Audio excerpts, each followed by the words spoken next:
আসসালামু আলাইকুম, সবাই কেমন আছেন? আজকে সকাল সকাল বিস্কুট আর কলা দিয়ে ফল দিয়ে শুরু করলাম। আজকে আর কিছু রান্না করি নেই। তো সকালে উঠেই ফল দিয়ে খায়া হচ্ছে রান্নার জন্য প্রস্তুতি নিচ্ছি। এই যে লাল শাক আর হচ্ছে এই যে ছোট ইলিশ বা জাটকা মানে জাটকা মাছ যেটাকে বলা হয়, ছোট ছোট ইলিশ, এটা ভাইজা নিয়েছিলাম। এটা ভাজা ছাড়া খাওয়া যায় না, এজন্য ভাইজাই খাই আমরা বেশিরভাগ। তো এগুলি ভাজতেছিলাম আর ওইদিকে ওই চুলায় হচ্ছে লাল শাক ভাইজা নিয়েছিলাম। এই আমাদের দুপুরে রান্না ছিল। আর বিকালবেলা হচ্ছে দুই মা মেয়ে ঘুমায়া সন্ধ্যার দিকে উঠলাম। ওইটা হচ্ছে দুইজন মিলে ড্রাগন ফল খেলাম। ড্রাগন ফল আমাদের অনেক ভালো লাগে, আমার মেয়েরও অনেক পছন্দ, আমারও পছন্দ।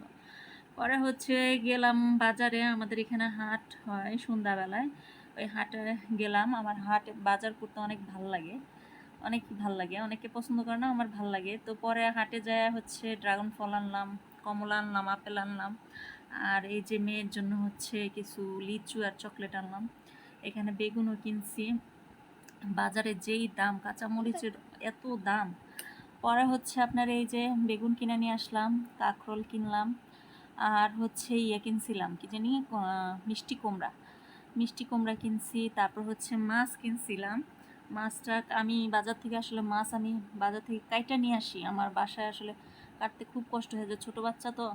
তো আমি বাজার থেকেই কাইটা নিয়ে আসি।